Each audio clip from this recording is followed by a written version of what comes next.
Welcome, creatives, and welcome to today's Inspired Creativity Summit. We have a great gal on today, Ashley Bennett. And Carol, where did you get introduced to Ashley? Ashley and I met at church, at Carmel Presbyterian Church, when my husband and I were living there. And we often go back. Nice. Yeah. So, anyway, I had no idea that this amazing woman who had such a servant's heart was also a renowned artist and had one of the most renowned sculpture galleries down the street in Carmel, California. And so my husband and I were able to go and sit in her studio with her and her husband one magical evening, and we were able to film what you are going to see soon here as an amazing interview with Ashley. Ashley Bennett is also the daughter of Bob Bennett, the famous sculptor.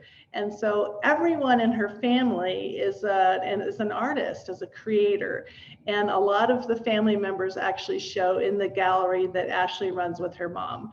And so during this interview, you're going to be able to see, we're taking you right into the gallery.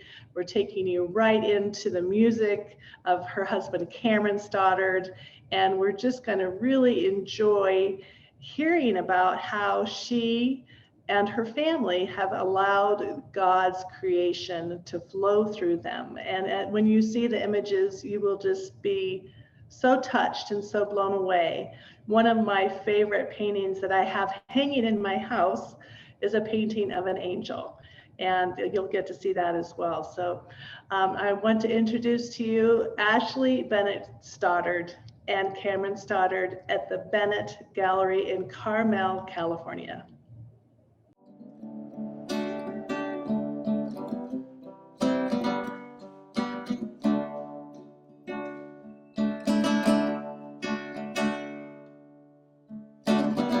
Yeah, the warm wind blowing in the night, and echoes ring in her distant cries.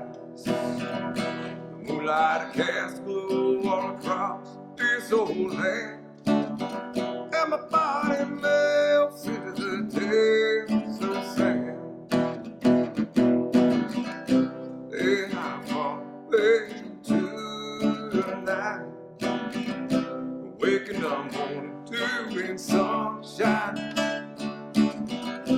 Alone, then I wake. Yeah, alone, then I wake. When I'm not feeling right, I go out to the night and desert it takes me away. We are here at the Bennett Gallery with Ashley Stoddard, and I am so excited that you allowed us here to film you tonight. So. Well, I'm happy you guys are here. This is awesome. It is This fun. is fun. Yeah. Yeah, I'm excited for you guys. So you have a whole family history of art in this gallery right now. Yes. Right. Yes. So this space that we're in right now, we were the first tenants in this building 39 years ago now. So the history of my family is my dad and my uncle and my cousin, Bob, Tom, and Terry Bennett, are all sculptors. And my dad had a bronze foundry in Placerville for 25 years. And I grew up in the foundry, but we had 22 galleries at one time. And this space right here was one of them. And San Francisco and Carmel were always our best art markets of all 22 galleries. And so 9 years ago, my dad's passed away 17 years ago, and my husband and I were in Utah for the last, I don't know, like 13 years. Anyways, my mom came to this space 9 years ago. Again, it happened to be open and available, and she felt like, if I'm going to have one gallery right now, it's going to be in this space, and it's going to be in Carmel. That's where we need to be. So she's at retirement age, and I decided to move here 3 years ago with my husband and my kids, or we decided actually to move here, and it's been awesome. And you guys have a home just down the street, right? Yes. Which is beautiful. We literally live like 3 blocks from here. So I'm living my dream. Makes me emotional, but I get to walk into my art studio. I get to walk into my gallery. I get to connect with my collectors. And creating art for me is very personal and very emotional. It's spiritual. Right. It's all of those things. That's So why I love your work. I so feel much. lucky. When you walk in here, you can feel the energy here. You can feel the love and the joy, and then you here with your mom, with your stepmom, right? Yeah, my Yeah, stepmom. your stepmom, and just the energy here is so great. And then the community recognizes you all as well, because right now you guys are up for Gallery of the Year again, Yes. right? Yeah.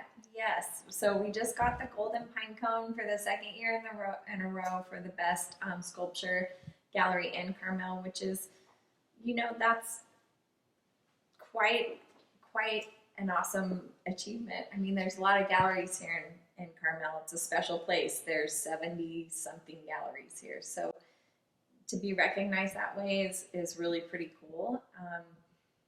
And then we're also up for Award of Excellence with the Carmel Chamber of Commerce right now as well for the second year, and we're standing with 2 other galleries for that accolade. And the 2 other galleries are the Weston Gallery, which is also a family gallery that's been here for over 40 years, and then the Carmel Art Association. So it feels good to be continuing the legacy that was created by my family, and having that passion for it. Mm-hmm.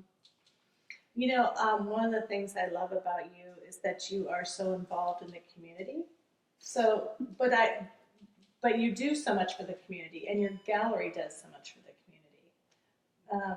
It just seems like, I don't know, I just see that you guys are always contributing and adding to, and like even when COVID hit, you guys were, you had something out there, didn't you? We've had all sorts of things. Had all kinds of things. You didn't stop. We never stopped. Yeah. Yeah. So I think one thing that I was taught from my dad is that as an artist, our avenue to be able to make change in the world is through being able to create in a way that people can not only hear it, but they can see it and they can also feel it. Mm-hmm. And I think that translates from paint on canvas to opening your doors, to raising money without any agenda other than being kind and helping the community. My dad was always, he would have given the shirt off of his back to anybody. To anybody. And I was lucky to witness that growing up. My mom as well. She was that kind of a person as well. But I think my dad, through his art, seeing him help so many different nonprofits and things like that was always really inspiring to me. I think I'm first a philanthropist or a humanitarian, and I'm an artist as well, but that would be second. But I have a giant bleeding heart for everybody. I want everybody to feel good and to have their needs met, and my avenue is through my artwork. But I love that the community recognizes that. They recognize you, and they recognize your contribution. I know that when I come in here, I want to open an art gallery. It just inspires me so much. Every time I come in, I'm like, okay, I'm going to open an art gallery. I just love it. Well, I know it's not that easy. I know. Thank you. You make it look really easy and smooth and effortless, and I know it's not. I know that you guys put a lot of time into everything, and I know that there's so many things behind the scene, but you really do make it feel light and airy and effortless. Thank you, Carol. That's very sweet. Yeah. So tell me about this piece. I love this one. The sculpture or the table? Ooh, the table. The table of the dolphins or the sculpture. So the table is done by my cousin. And she also, I mean, she's an activist in many ways, but she loves nature and she loves the ocean. And so this is a piece that she created. I believe when she was living in Malibu, she had a gallery in Malibu. And then the piece that's laying on top is called Fantasy, and that piece is actually a piece, and they almost look to me like they should go together. That's why we put her on top. But sometimes, like, I don't know, the reason I kind of put those pieces together, because it almost seems dreamy. Like if you're dreaming, like dreaming of dolphins, right? You know, so that figurative work. So my uncle does the figurative work. My dad's more abstract. My cousin, she's more influenced by nature. And then what other family members? Then I also have my Uncle Keith, and he does like the reindeers, the silly, fun stuff, and we sell a lot of pewter reindeers and Noah's Ark and all of his whimsical, just awesome art, especially this time of the year. I mean, the reindeers are like off the hook. So it's a really good balance. And then this is my Aunt Marilee. So we've also got my Aunt Marilee in here, who she worked in a foundry. She apprenticed my dad and my uncle, and she's an amazing artist who has her own whole line of sculpture. And she's leaning more towards retirement right now, but she's spent a big part of her life also doing award sculpture and doing really cool pieces. It's gorgeous. Yeah, Absolutely gorgeous. So everybody kind of has their little niche, and then I feel like we all complement each other. It does. In some way. Tell me more about your angels. Like, are they angels or are they trees? Are they angel trees? Well, I have both. I have the tree ladies, and then I also have angels in here. And so like I was saying earlier, part of what inspires me is spirituality. I feel like we all have this essence of spirit, of energy, of our creator in us. It's what makes us up. It's literally like with the tree ladies. I mean, like yesterday when I was hiking, and I've thought this for my entire life, I love trees. I love them. I know they have life in them that's so much more than, we're ever thinking of. And I've always been inspired. It's been more of a feminine energy for me and I don't know if sometimes people are like, why don't you paint tree guys? And I was like, I don't know, because I'm a woman, and I only resonate with that feminine energy. But the thing about the tree ladies for me is that trees are a community. They're communicating with each other, through energy and the soil and through light and through their branches. They're always reaching to the light. So even in dormancy, even through all the different seasons that trees weather, they're reaching to the light and they're growing. And that's something that I feel like is a lifetime process for all of us, right? Supporting each other is kind of the idea between the spirit of the tree ladies. And it's interesting because a lot of times people are like, well, that's so creepy. Why are the heads floating? Or how come they don't have heads? Or, it's kind of creepy. And it's fun also working in the gallery and being the person that sells the artwork and then also creates it sometimes.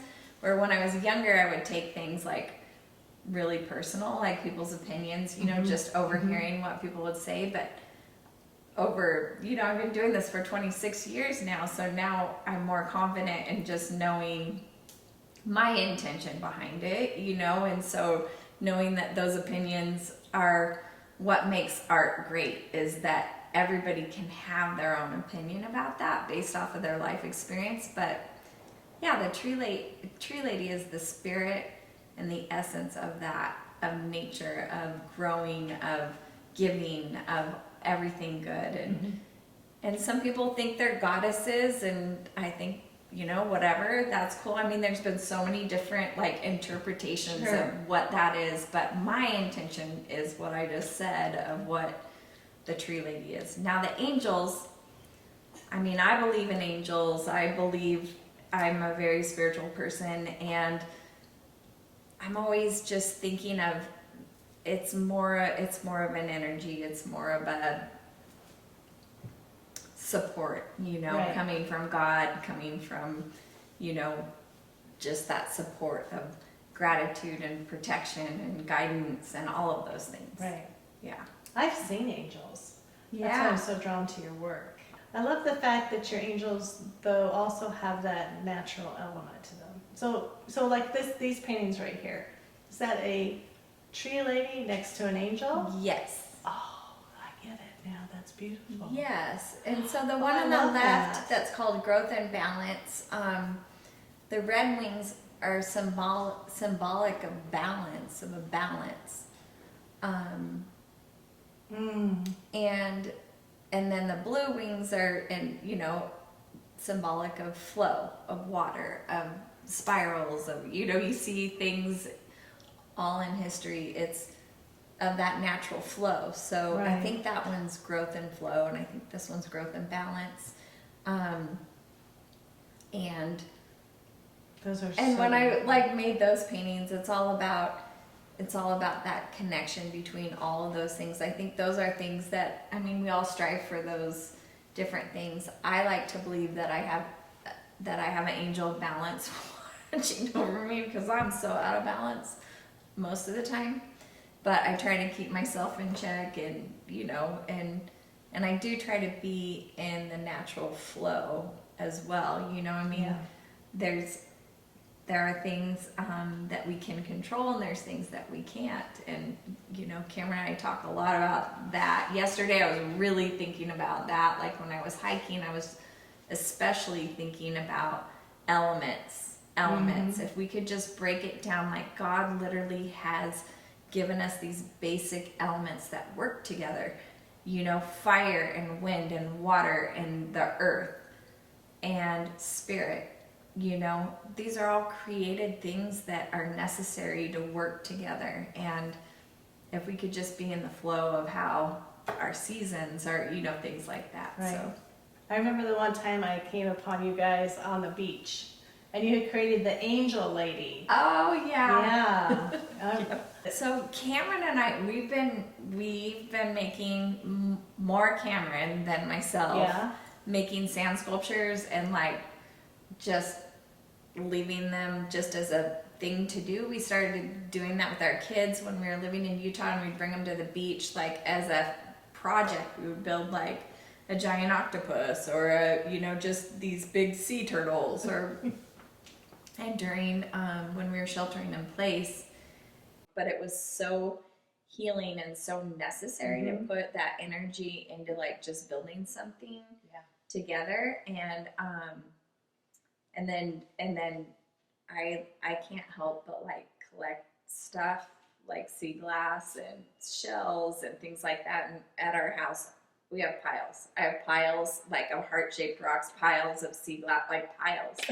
I don't know what I'm gonna do with all this. So then that was kind of a cool thing too, because we literally, like, I thought about so much after we left both of those sculptures. I left like 2 years worth of sea glass just on left a it couple there. of the sculptures. And Beautiful. I thought, ooh, for a beachcomber, this is gonna be really hard for them to walk by and not leave it. and not be like, I need all that sea glass. You know what I mean? Because I'm that person that I would, but I wouldn't touch it because I'd respect it, but I'd think about it. You know, I would think about it. And I kept thinking, ooh, I wonder if it went back out into the sea. You know, I mean, Yeah. the tide comes up and That's what you hope, yeah, is that it was a gift back to Yeah. nature. yeah. And they Yeah. could come back out for people to find on their own and Mm-hmm. little spatters. Yeah. So now your gallery space is right in here. I mean, your studio space is right here. Yes. This is in progress, but she loved these ones right here, but she was thinking of her daughters, but then she's like, my one daughter, they got to pick out what they wanted to be. She wanted to be water and waves, and she wanted to be a butterfly, So it's all in progress, but that's like going to be a fun commission for her because the mom is the tree lady, and then she has her daughters. She's probably in bronze. She'll probably cost me about $3,000 to make. So She's gorgeous. yeah. Can you see the size? Look at that, Tim. Wow. Isn't that gorgeous? Oh, she's got some paint on her. So Wow. and She's amazing. the Wow. wire's weeping. Watch out behind you there. Oh, you're okay. It's okay. Watch out everywhere. Sorry, there's a mess everywhere. And so your kids just are here? This space, homeschooling yeah, they've up been here? homeschooling up here. I mean, things get a little bit out of control. Oh, that's Awesome. great that they Lately, have the so. space though. Yeah, they've been in the office, and this is all people's art that I collect Oh. that doesn't really go into our house because I don't know why. So it's all art that I've collected over time that has. This is the very first painting I ever bought myself, like off the street when I was 18. That's awesome. Tim Collins, he's an artist that I love out of Sacramento, and when the fires were burning a couple of years ago, he did this painting and had these prints going, which I thought was really cool, raising money for the firefighters. And this is an artist that in the documentary that I sent to you, he's from Texas, and he and his partner collaborate on all kinds of really cool art projects. And Awesome. she's a photographer. Very cool. That's a sketch that my dad did of the cheetah that's down in the gallery right now. So this was out of a sketchbook, and I just like stuck it That's in cool. a frame. These I won this at an art auction thing in Salt Lake City, and that is literally my kids, my 2 boys. Oh, This is my oldest, and this. I was like, I don't know. I had to have it. Isn't your young one really, really tall? Yeah, and that's why he's Hulk. Yeah. I will sing now, please, oh, I'm running in this Africa. Too late to hide, feet too soft to run. People say I'm the luckiest man. Oh, say, running 6 and 5 is too late. You got no way to see you're the luckiest man. You're luckiest to your sense and mysterious forces. But what you don't know is you are the luckiest man. You are the luckiest man. Yeah.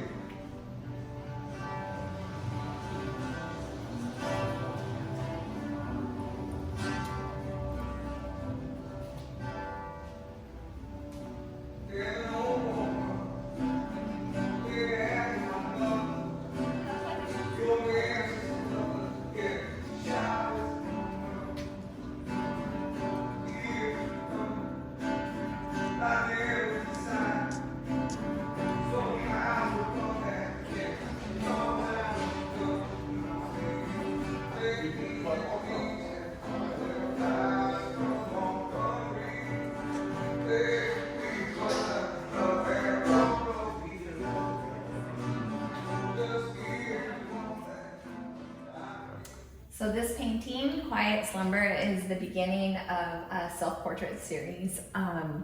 Self-portraits have never been really part of my subject matter for painting, but 2020 has felt like a personal growth year, and she is definitely slumped over a pile of gray, which most of this year I have felt in the gray. I do know that when we are dormant, though, we come out and we rise, and we're a little bit stronger. I'm the lucky one, and we just begun. Think I'm gonna have a son. He will be like she is, freeze and tough. I can see the love, sun's gonna shine above. You know I ain't got money, I'm so in love with you, honey. Everything will bring a change, love, love, love.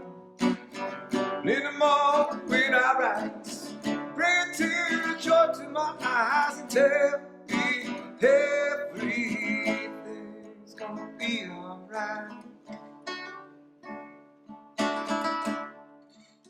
Yeah, so tell me about your music. I mean, what is it that inspires you? What is it that you enjoy the most about playing in the gallery? For me, I just really enjoy it. It's a way for me. It's kind of selfish a little bit, but I just enjoy just the aspect of just that release. It just lets me just lose myself for a little while and just really just get into a song. But also it challenges me in my mind a little bit to, it gives me something to get better at and play and practice. With the gallery, what's been really fun is you have people from all over the world that come in, and I usually set up with like a little iPad that gives a lot of different opportunities to play different songs, and I've had just like crazy requests. There's this one 82-year-old woman came up to me, and she's sitting next to me, and she goes, "Can I request something for you to play?" And I say, "Yeah, of course." And she goes, "Do you know any Metallica or AC/DC?" I was like, "Really? Nice. I don't. You didn't expect that. But I'm going to play one for you." And I played all. You shook me all night long by AC/DC. And this woman is like there, like totally just, the 82 women like, doing this kind of thing and singing along. So, no, it was really fun. It was really cool. And one more story. I was here one time, and this big husky guy comes up to me and he goes, "My brother can really sing." And he points to his brother, who was a little thinner, softer spoken guy. And I said, "Oh, really? What do you sing?" And he goes, "Oh, no. I haven't sang in years. No. And the brother goes, "Yeah, he's the real deal. He can sing." Oh, wow. Mom and sister were there standing. I said, "I'll tell you what, I had a little drum beat box and my guitar, and friend George McNeely was there, and we were playing. And I said, I'll play whatever you want, but you got to play the drums to the big guy, and you got to sing." And so he goes, "Well, I sing. I can't remember the song. Sorry, but we start playing the song, and he starts singing, and it was amazing, like phenomenally amazing. He was a Broadway singer, No kidding. on the streets, just lost it for a while, just quit singing for a while. So little magic moments like that. He sang 2 songs. I didn't even feel like singing afterwards. I was like, unbelievable. This guy's amazing. But it was fantastic. So he sang a couple songs, and we've got so many little stories like that. This community's great. Yeah. This place, when I first came here, all little alleyways and everything, I was like, this place it's like Europe. Mm-hmm. It resonates music, it resonates soul, it resonates this artistic feel here. And so, yeah, so anyway, that's a really long-winded. That's awesome. No, that's awesome. This picture is outdated. I don't know. I think you look like just like that. Now 3 brown babies. So I don't know what happened there. And then this was my dad and my uncle did a lot of award sculpture. And that was a piece my dad created for Sammy Davis Jr.'s 60th year in show business. It's called Sonata. And they were there that night with all these fun people. And the story that I loved the most about that night was my stepmom, Debbie. She's a big Stevie Wonder fan, And the after party, whatever, they were all in the room where the party was, and Stevie walked in, and it got quiet in there, and she goes, "Stevie, we love you," and she's very shy, so for her to like say that, she said, I couldn't keep it in. I was like, "Stevie, we love you," and she said, and then everybody's like looking around. She said, and he walked all the way across the room, found her, and gave her the biggest hug, and she was just like, "Oh my gosh, that's like one of my top 10 moments of like ever." Feeling good was easy going, about the same to blues. Feeling good was good enough for me. Good enough for me, my body. Okay, you all sing it. All Let's of us. get another song. Sorry. We're gonna do this right here. This is a song. I know the song. You're just 'Cause I got a peaceful, easy feeling. And I know you won't let me